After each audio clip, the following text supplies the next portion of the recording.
What is up, guys? It's your boy, Stuffed Nose Cactus. There is no air passing through these nostrils right now. It is brutal. But today, the Past is Prologue event has just gone live within Destiny 2. This is supposed to tide us over until the launch of Episode Heresy, and it does offer some very valuable rewards. So, is it worth doing, and how do you beat it as efficiently as possible? Well, let's get started. So, first of all, you're going to head down to the tower, specifically to the Drifter.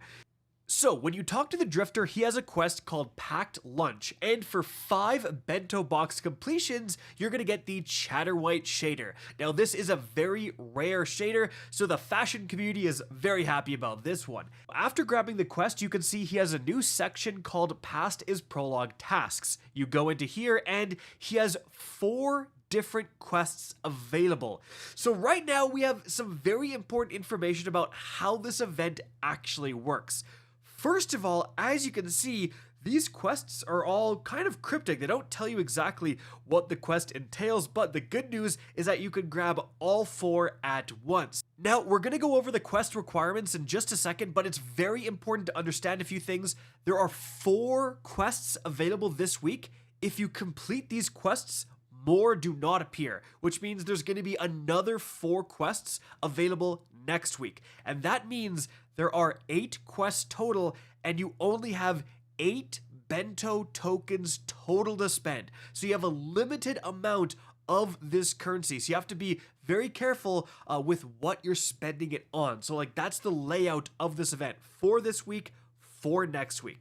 And after that, with the launch of Episode Heresy, this event is going away, so you need to complete as many of these quests as possible, get as many Bento tokens as possible, and spend them in that 2-week period, or else you are going to miss out on potential rewards.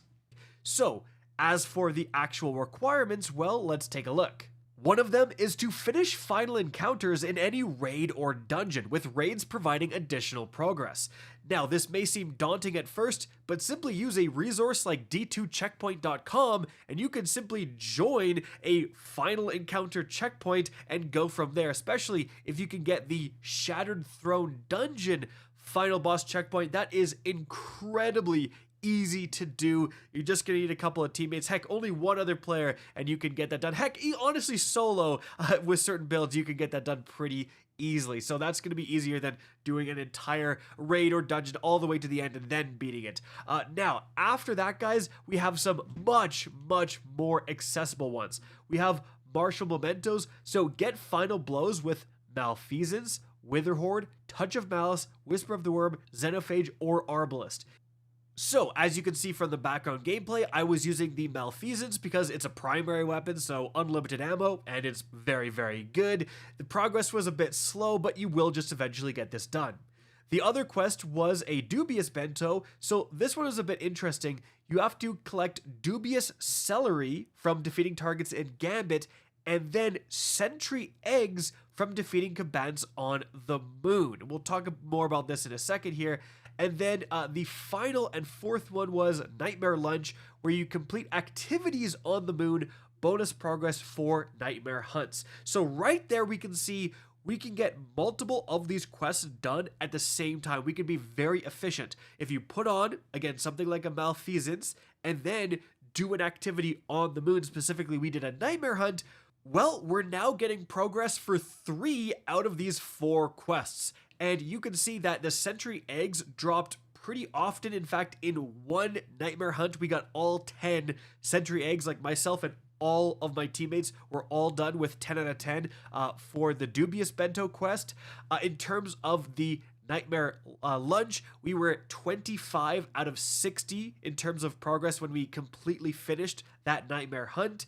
And then for the Martial Mementos, a lot less. It was only like 10% progress. So that one, again, is going to take a while. So specifically in terms of activities on the moon, we wanted to test some other things. So doing a patrol is just 1 progress. So we went from 25 to 26. Not very much. Then we did a wave of Altars of Sorrow. You got a progress of 3. So we went from 26 to 29. And then after that, we did a Lost Sector, just a normal difficulty Lost Sector. and that actually provided a decent amount of progress, 5 points total. So, in my opinion, you could just do 2 Nightmare Hunts for 50 out of 60 points, and then a couple of Lost Sectors, and you are good to go, guys. And again, you're getting progress for the other stuff as long as you use the Malfeasance or the Witherhoard or whatever as you're doing these activities. Now, in terms of a dubious bento, we also did the Gambit round, and again, we were easily able to get all 10 of the celery in one single Gambit game. So that was actually the first quest we completed, was the dubious bento after our Gambit match. And in terms of the rewards, as you can see, you're actually going to head to the moon. Like, we thought you would go back to the Drifter. Nope, you're going to go and talk to Eris Morn on the moon. And this is where you spend your Bento Tokens. Now, all of these rewards were previously revealed in a TWAB, but I'm going to go over them again just in case you didn't see that. We have some rare materials on offer, so especially if you're someone needing Ascendant Shards, or if you don't raid very much, Spoils of Conquest could be very valuable. We then have a huge selection of mementos. So again, if you're into the fashion game, you just want to get some of these mementos, that's going to be a great way to do that. We then have Artifice Armor. Importantly, it looks like they have preset rolls, and I'm on the Titan right now, and the rolls are terrible, guys. Terrible. Now, I don't know what they are specifically for the Warlock and the Hunter. One of my teammates was on Warlock saying that there actually is a pretty decent Warlock's 66 piece, but honestly, unless it's a 70 stat, the best roll you've ever seen in your life, I would highly recommend against spending your Bento Tokens on Artifice Armor for a couple of reasons. Number one, they cost 2 Bento Tokens, right? So you could buy 50 Spoils of Conquest or some more valuable things rather than one single piece of armor. And also, the armor system is changing dramatically with the next big expansion that launches this upcoming summer. And the Artifice Armor that you buy here could be pretty irrelevant in not too long. So I would again avoid buying this Artifice Armor. Now, after that, guys, what's really interesting is we have some extremely good, god tier weapons with preset rolls. Actually, funny enough, I did make a video linked right up above going over all of these different rolls, how close they are to the actual god rolls and which ones are worth buying. Actually, a lot of people in the comments got mad at me because they said, "You're clickbaiting, these are not god roll weapons."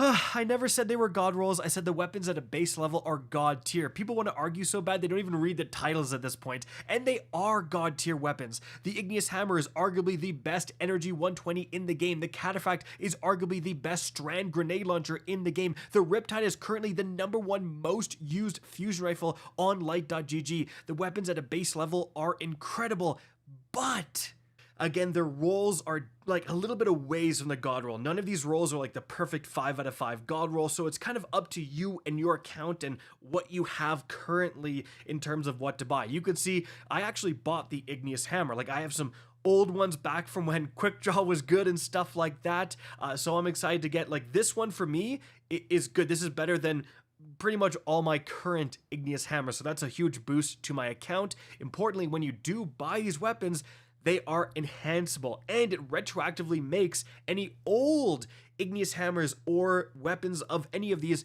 enhanceable as well, guys. So that's actually also very important. If you already have a Riptide, it's now enhanceable, guys. You can go in and get enhanced chill clip and all that stuff.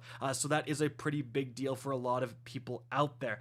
So again, check out that video if you want an analysis on these rolls. But again, for a lot of people, especially more casual people, these are going to be pretty big boosts to their accounts of previously almost unacquirable weapons.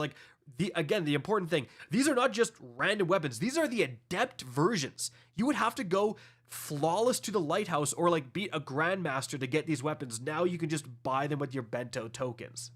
In any event, guys, that is it for what is going on this event. And that is really it. You have your 4 quests this week. You do them, you get the tokens, you buy whatever you want, whatever is best for your account. Just, again, keep in the back of your mind, you won't be able to grab more quests this week after completing these quests. You just have to wait until the next reset for the next 4 quests to drop. Guys, that is it for the video. Hope you enjoyed and found this informative. If you did, please remember to help me out by simply rating and especially sharing this video. If you guys want to see more Destiny 2 content similar to this, don't be afraid to slap that subscribe button. If you want to get in touch with me and keep up to date with the latest channel activity, the best way is to follow me on Twitter at RickCacus, that is linked in the description down below. Again, I hope you enjoyed the video, and as always, have a good day.